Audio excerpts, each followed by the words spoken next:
Oi, gente! Bem-vindos a mais um vídeo de Explicando GOT para meu namorado. Hoje, continuando o último vídeo, vou falar mais um pouco sobre a chamada conspiração da Citadela.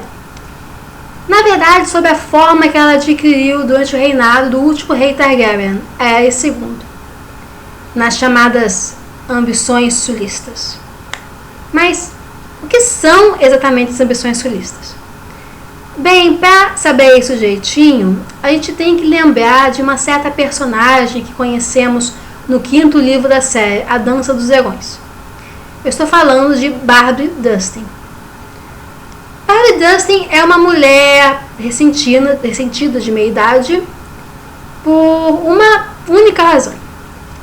Ela foi impedida de se casar com seu grande amor, que calhava de ser o Brandon, o irmão mais velho do Eddard, porque o Brandon ele foi sido forçado pelo pai a se casar com a Catelyn.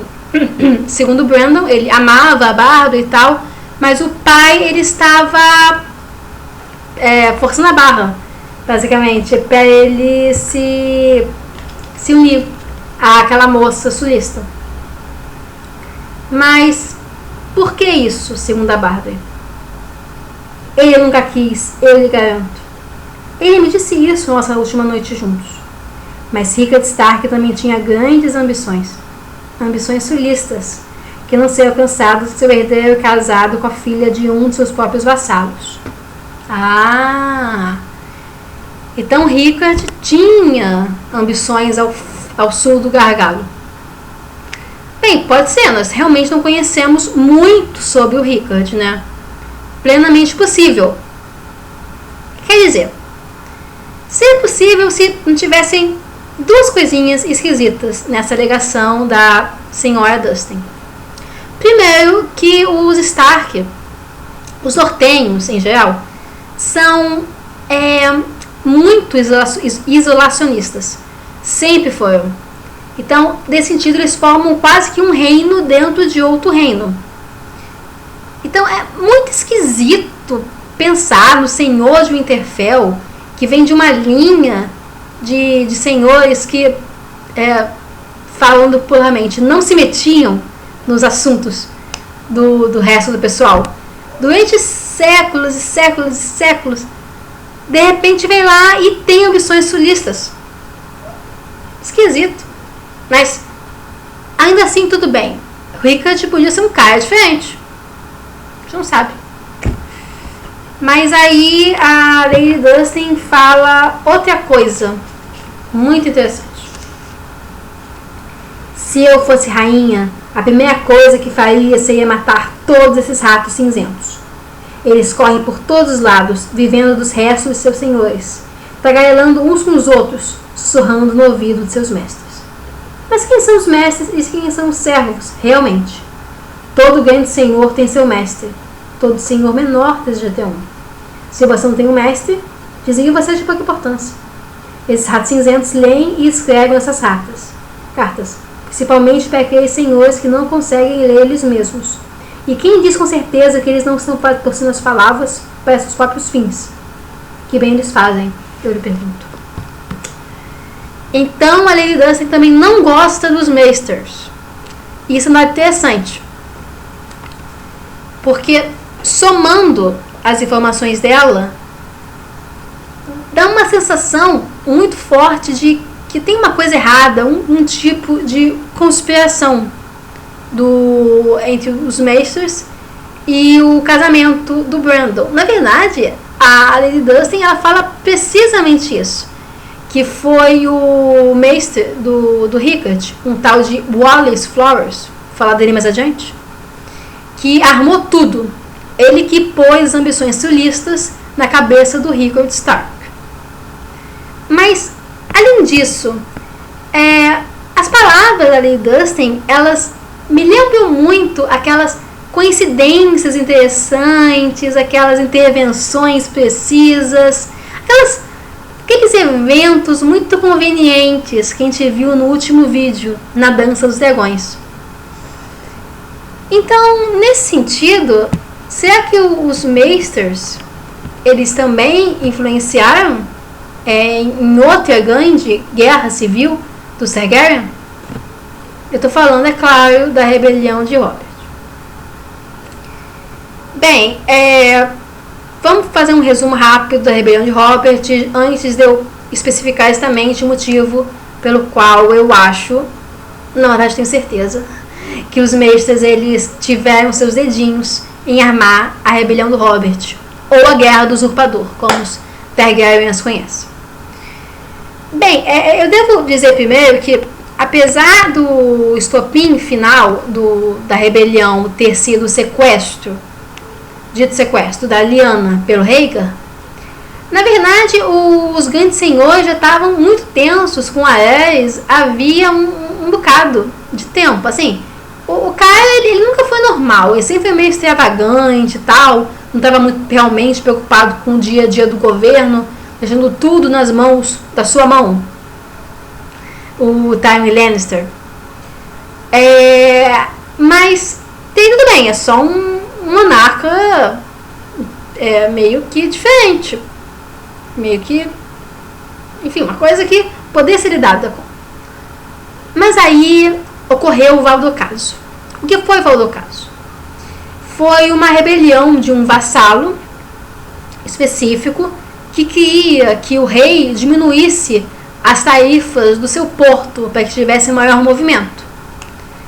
O rei contrariou os conselhos de sua mão e foi lá negociar com ele pessoalmente. Acabou que ele foi sequestrado, aconteceu uma coisa errada nessa negociação, ele foi sequestrado, mantido em cárcere privado por meses, até ser libertado por exércitos, especificamente pelo Barristan, que entrou na cidade e carregou ele para fora. Mas enfim, depois de Valdocaso, o Aerys ficou totalmente maluco. Ele começou a ele não deixava que ninguém tocasse nele. Ele não queria tesouras perto dele, ou então espadas. Consequência disso, os cabelos dele ficaram muito longos, as unhas viraram as garras. Mas se fosse só isso, mas ele começou a ter atitudes políticas muito esquisitas. Então ele começou a achar que todo mundo estava armando contra ele. Então nesse sentido ele não dava aos grandes senhores o que eles achavam que era o seu direito. Aí o pessoal começou a ficar meio esquisito com ele. Mas se havia uma pessoa com a qual o Aerys é ainda mais desconfiado que os grandes senhores, é o seu filho Rhaegar. O Aerys ele jurava, como o Varys ele sussurrava no seu ouvido, ele jurava para todo mundo que o Rhaegar estava armando contra ele. Como o mundo de Gelo e Fogo diz, na verdade, o próprio Rhaegar ele providenciou o grande torneio de Harrenhal para poder, na verdade, conversar melhor com os grandes senhores, a fim de poder fazer os planos para o seu governo, de fato. Bem, segundo o próprio livro diz, depois de insinuar esses boatos, se de fato esse era o propósito por trás do torneio, Rhaegar Targaryen estava fazendo um jogo perigoso. Embora poucos duvidassem que Aerys tinha perdido o juízo, muitos ainda viam os bons motivos para se opor à sua saída do trono de ferro, uma vez que certos cortesãos e conselheiros conquistaram grande riqueza e poder por meio dos caprichos do rei, e sabiam que perderiam tudo se o príncipe Rhaegar chegasse ao poder. Bem, então dá para perceber que não havia realmente um consenso em torno do Rhaegar, né? Embora todo mundo achasse que o Aerys estava meio realmente louco, muitos concordavam dessa quebra de legitimidade que seria o príncipe herdeiro depor o pai, efetivamente. Mas aí tudo mudou quando o Rhaegar sequestrou a Lyanna e o irmão dela, o Brandon, foi lá a Porto Real gritar do lado de fora da Fortaleza Vermelha que ele queria a irmã de volta, por Rhaegar sair e vir morrer. Claro que deu errado. O Aerys não gostou, mandou prender o Brandon. Aí ele convocou o pai dele a vir ao sul e prestar contas do comportamento do filho. E os dois acabaram mortos. Né? O Rickard, depois de exigir julgamento por combate e após se vestir com uma armadura completa, ser informado que o campeão da casa Targaryen é o fogo. E o Brandon, por um mecanismo de sufocamento, quando tentou alcançar uma espada que poderia libertar o seu pai daquele tormento. Bem, depois disso, ele ainda exigiu que Jon Arryn, que estava criando o outro filho do Rickard Stark, o Eddard, e mais o noivo da Lyanna, o Robert, que é já o senhor da Ponta Tempestade nessa altura, que ele entregasse as cabeças dos dois. Jon Arryn recusou-se e, em vez disso, declarou guerra. E bem, o resto da história é bem conhecido. Os exércitos de Robert eles tiveram um avanço constante, principalmente depois que o Jon e o Eddard se casaram com as irmãs Tully. E aí adquiriram os exércitos dessa família para a sua causa. Depois da Batalha dos Sinos, que foi uma vitória decisiva por parte das forças rebeldes, eles ganham ainda mais força, ainda mais casas se uniram-se a ele. E depois que o Rhaegar morreu enfrentando o Robert na Batalha do Tridente, o Tyrion Lannister se uniria a eles, secretamente. E entra aí em Porto Real, alegando que vinha ajudar o rei, e na verdade devastou a cidade, matando a princesa Elia, a esposa do Rhaegar, os dois filhos do casal, e o Jaime, que é um guarda real do Aerys, ainda matou o próprio rei. Bem, mas isso é o que a gente conhece. Mas tem uns detalhes na história, na verdade na pré-história da rebelião de Robert, que são um pouco esquisitos. Por exemplo, o Stephen Baratheon, que é o pai do Robert, e o Rickard Stark mandaram seus filhos para serem criados pelo Jon Arryn. Bem, eu devo dizer que essa é uma atitude que só é realizada em ocasiões muito especiais, principalmente tratando-se de herdeiros. No caso, na verdade, é bem esquisito, porque quando você manda herdeiros para uma casa, normalmente eles são reféns de guerra, de conflito, ou são símbolo da união das casas para um conflito. Então, o que tira disso? Os Stark, os Arryn e os Baratheon já tinham uma aliança militar muito antes da rebelião de Robert. Mas peraí, de repente os caras só eram amigos, né? Afinal, eles se conheceram na Guerra das 9 Moedas, alguns anos antes, que foi na verdade uma tentativa de um novo pretendente, Blackfyre, invadir Westeros pelos degraus, perto de Dorne. Até aí tudo bem. Nesse sentido, até o casamento da Lyanna com o Robert é compreensível. Na verdade, os pais eram amigos que iam unir os filhos. Se o Robert gostava da Lyanna, tanto melhor. Mas é mais esquisito ainda. Por que eu digo isso? Bem, na verdade, é muito incomum que grandes casas casem entre si. Então, para citar apenas o exemplo da casa Stark, na árvore genealógica que está disponível na enciclopédia O Mundo de Gelo e Fogo. Nos últimos 200 anos, os Stark eles só casaram entre si ou entre vassalos, como os Blackwood, os Karstark, os Marndley, nunca com a pessoa de fora. O padrão dos Lannister é idêntico. Mas, mesmo assim, pouquíssimos anos antes da rebelião de Robert, todas as casas do continente começaram a fazer arranjos matrimoniais muito interessantes. Então, por exemplo, ao sul, o Mace Tyrell casou-se com a Lady Hightower. E o irmão dela, o Baelor Hightower, ele tentou casar-se com a Elia Martell. O irmão da Elia, o Oberyn, chegou a ter um papo de casar-se com a Cersei Lannister. O irmão da Cersei, o Jaime, ficou, na verdade, por um tempo seriamente comprometido com a Lysa Tully. A irmã da Lysa, a Catelyn, ela ficou noiva oficialmente do Brandon Stark. A irmã do Brandon, a Lyanna, estando noiva do Robert.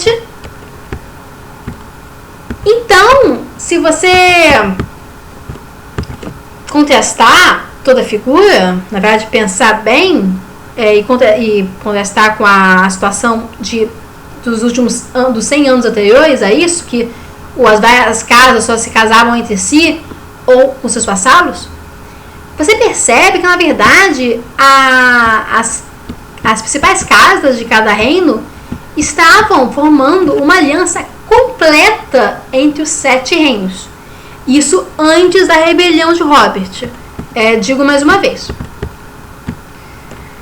Bem, quando eu vejo isso, me parece que quando o Varys sussurrava no ouvido do Aerys, o Aerys ficava convencido que estava conspirando contra ele, o cara meio que estava certo, porque estavam conspirando contra ele mesmo. Porque essa aliança completa de 7 reinos simplesmente não pode ser coincidência. O fato que a maioria desses arranjos matrimoniais deram errado, então, por exemplo, o Baelor se casou com a Elia, nem Jaime com a Lysa, foi, na verdade, eventos particulares. Por exemplo, o Oberyn, que estava com a irmã visitando o Baelor, ele zoou tanto cara que a Elia começou a achar ele ridículo e não se casou com ele. E o Jaime só não se casou com a Lysa porque ele entrou para a guarda real, influenciado pela Cersei. Bem, mas de qualquer forma, a gente não pode descartar de jeito nenhum a intenção dessa aliança completa entre os 7 reinos. Nesse sentido, nós devemos agora voltar nossos olhos para os mestres, que tenham sido os responsáveis por isso tudo, segundo a senhora Dustin. Bem, primeiro eu devo insistir que, na verdade, provavelmente esses Maesters todos que estão histéricos no tempo dos livros, eles já se conhecem anteriormente. Porque as suas atitudes, os pensamentos contra a magia, eles parecem ser específicos de uma determinada escola. E eles têm mais ou menos a mesma idade. Então, mas ainda vai mais fundo. Por exemplo, Wallace Flowers, que foi o Maester Interfell na época do Rickard Stark. Ele, segundo segundo depoimento ali de Dustin, ele é filho ilegítimo de uma Hightower e um mestre. E assim que ele forjou a corrente, ele foi enviado para o Winterfell para encher os ouvidos do Rickard Stark com conversas sobre ambições sulistas. E, posteriormente, organizar o casamento da Lyanna com Robert. E, considerando o nome do cara, Wallace, parece provável que o Maester que fosse seu pai fosse o Walgrave, já que os nomes são bem parecidos, Wallace, Walgrave. Isso aí faz sentido em outro nível, que quando você está numa conspiração, principalmente numa casa reinante, o controle da comunicação é muito importante. Então, nesse sentido, ninguém é mais crucial do que o cara que toma conta das aves. Além disso, o Walgrave, ele conhece o Creyson, que foi o Maester de Ponta Tempestade, como o personagem diz no começo do 4º livro. às vezes, o Algrave havia dias em que parecia, na verdade, que o Algrave achava que o Pef é alguém chamado Grayson. Então, o Algrave ele pode estar meio perdido das ideias agora, mas ele de fato conheceu o mestre de Ponta da Tempestade. Os indícios que os três estavam unidos nessa conspiração só aumentam.